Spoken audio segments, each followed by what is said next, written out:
নমস্কাৰ বন্ধু বান্ধৱীসকল, মহেশ নিউ ব্লগলৈ আপোনালোকক স্বাগতম জনাইছোঁ। আপোনালোকৰ সকলোৰে ভালে চাগে, আশা কৰোঁ সকলোৰে ভালে হৈ থাকক।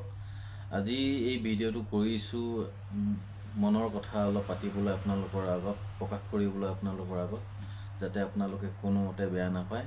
কথাষাৰ মোৰ ব্যক্তিগত হিচাপে মই কথাষাৰ আপোনালোকৰ আগত ক'বলৈ ওলাইছোঁ। মই এজন সাধাৰণ ঘৰৰ ল'ৰা হিচাপে কথাবিলাক মই পাতিবলৈ বিচাৰিছোঁ। সাধাৰণ ঘৰৰ যিহেতু ল'ৰা, মোৰ দৰে ল'ৰা আৰু বহুত আছে, বৰ্তমান আহিও আছে। আমাৰ সাধাৰণ ঘৰ এখনৰ ল'ৰাৰ বাবে কিছুমান সপোন হৈ ৰয়, আৰু সেই সপোন কেতিয়াও পূৰণ নহয়। ঠিক তাৰে মাজৰ এজন মই। আজি বহুত বছৰে কৰ্মসূত্ৰে বাহিৰত আছোঁহি, বাহিৰত কাম কৰিছোঁ, ঘৰখনৰ বাবে কাম কৰিছোঁ। আজি মনৰ সপোন বহুত আছিল, কিন্তু এটাও সপোন কৰিবলৈ আগবাঢ়িব পৰা নাই, কিছু ঘৰৰ সমস্যাৰ বাবে। মই যিহেতু গানৰ লগত বহুতেই জড়িত হৈ থাকোঁ, আজি নিজৰ অসুবিধাৰ বাবে গানৰ কামো মই স্থগিত ৰাখিবলগীয়া হৈছে। আৰু ভাবিছোঁ এই গানৰ কাম কেতিয়াও কৰিব নোৱাৰিম চাগে বুলি মনত ভাবিয়েই লৈছোঁ। আৰু এতিয়া যিহেতু ঘৰখনৰ সমস্যা, ঘৰখনৰ ডাঙৰ ল'ৰা হিচাপে হ'লোঁ, আৰু ঘৰখনৰ আৰ্থিক অৱস্থা মোৰ ইমান ঠিক নহয়। আৰু এই নতুনকৈ ভিডিঅ' কৰিবলৈ আৰম্ভ কৰিছোঁ আপোনালোকৰ আগত। আপোনালোকক দেখা পায়েই মই ইউটিউব চেনেল এটাও খুলিছোঁ, যাতে মই এইদৰে ছ'চিয়েল মিডিয়াৰ দৰেই যাতে কিবা এটা মই কৰি দেখুৱাবলৈ পাৰোঁ আপোনালোকৰ আগত। আপোনালোকে যাতে সহায় সহযোগিতা আগবঢ়ায়, শ্বেয়াৰ কমেণ্ট কৰে, সেয়া আপোনালোকৰ আগত অনুৰোধ জনাইছোঁ। আৰু মানুহ কি বুলি ক'ম, মানুহতো হাৰ মানিবলৈ নালাগে বুলি কয়, কিন্তু হাৰ মানিবলৈ বাধ্য হৈ গৈছোঁ। এতিয়া কোনফালে কি কৰিম, অকলশৰীয়া মানুহ, কোনফালে কি কৰিম। কিন্তু আজিকালি মানুহে কোনেও কাক সহায় কৰিবলৈ আগবাঢ়ি নাহে, আৰু লোকৰ অসুবিধা দেখিলে আমাৰো বেয়া লাগে, যাতে আমাৰ থকা হ'লে আমি সহায় কৰিলোহেঁতেন নেকি। কিন্তু আমাৰ অসুবিধাত কিছুমানে সহায় কৰিবলৈ অসুবিধাও পায়, সেইটো সিহঁতৰ ব্যক্তিগত কথা। তথাপিতো মানুহৰ বাবে বুলি কথাষাৰ কোৱাৰ বাবে মই এইষাৰ কথা ক'বলৈ বাধ্য হৈছোঁ।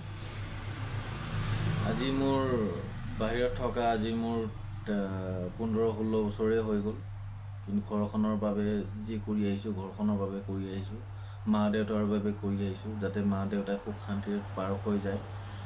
আগতে নজনা দিনত মা দেউতাৰ অকণমান কষ্টও দিলোঁ, কষ্ট মানে এটা নেজানি ভুল কৰিছিলোঁ। এইটো কষ্ট এতিয়া জনা বুজা হোৱা দেখি সেইখিনি আৰু ভুল কৰিবলৈ ইচ্ছা লগা নাই। আৰু ইচ্ছা লগা নাই মানে এইবিলাক ভুল কৰিবলৈ মোৰ মানে যেতিয়া বুজি পালোঁ, বহুত বেয়াও লাগিছিলে। আৰু মা দেউতাই আমাৰ কাৰণে যিমানখিনি কষ্ট কৰিছে, আৰু যিদিনাৰ পৰা মই বুজি পাইছোঁ, সেইদিনাৰ পৰা ঘৰখনৰ প্ৰতি মই দায়িত্ব ভাৰ লৈ কাম কৰি আহিছোঁ। লাগিলে নিজৰ সপোনকে বাদ দিছোঁ, নিজৰ সপোনে ৰৈ যাওক, কিন্তু ঘৰখনৰ ল'ৰা ছোৱালী, পত্নী, মা দেউতা সকলো যাতে সুখ শান্তিৰে থাকে, মই সেইটোৱে আশা কৰোঁ। মোৰ জীৱনটো যিয়েই নহওক লাগে, কিন্তু মা দেউতা, ল'ৰা ছোৱালী, পত্নী, সিহঁতে যাতে সুখ শান্তিৰে থাকে, মই সেই আশা কৰিহে মই কিছুমান কাম কৰিবলৈ আগবাঢ়ি আহিছোঁ। নিজৰ সপোন বাদ দিছোঁ। সপোনটো বহুত আছিলে, মই এজন ভাল গায়ক হোৱাৰ ইচ্ছা আছিলে, গান বহুত লিখিছিলোঁ, মই দুই এজনক দিছিলোঁ লিখি, কিন্তু কাৰোবাৰ সহায়ো লৈছিলোঁ। মই যিহেতু টকা পইচাৰ অসুবিধাৰ বাবে মই গান কৰিবলৈ পৰা নাই, আৰু কিছুমানৰ সহায়ো লৈছিলোঁ, জনা বুজা মানুহৰ পৰা আজ্ঞাও লৈছিলোঁ।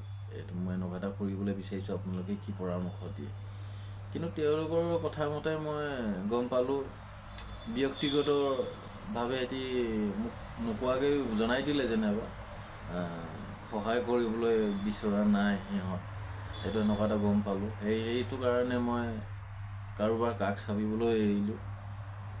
আৰু কিবা এটা কৰিবলৈ হ'লেতো চেষ্টাটো কৰিব লাগে, সেইটো মই জানো, কিন্তু টকা পইচাৰো কথা থাকে, ঘৰখনৰ সমস্যাও থাকে। আপোনালোকে গম পাইছে মোৰ ঘৰখনৰ সমস্যা। তাৰ মাজতো যাতে কিছুমান মনৰ কথা আপোনালোকক পিছত নেক্সট আকৌ এবাৰ ক'ম, বেছি দীঘলীয়া নকৰোঁ ভিডিঅ'টো। আপোনালোকেও মা দেউতাৰ বাহিৰে মা দেউতাক অকল সুখ শান্তিৰে ৰাখিবলৈ বিচাৰক, সেয়াই মই আপোনালোকক অনুৰোধ কৰিছোঁ। ঘৰখন সুখ শান্তিৰে ৰাখক। আপোনালোকক সেইটোৱে অনুৰোধ জনাইছোঁ। ধন্যবাদ।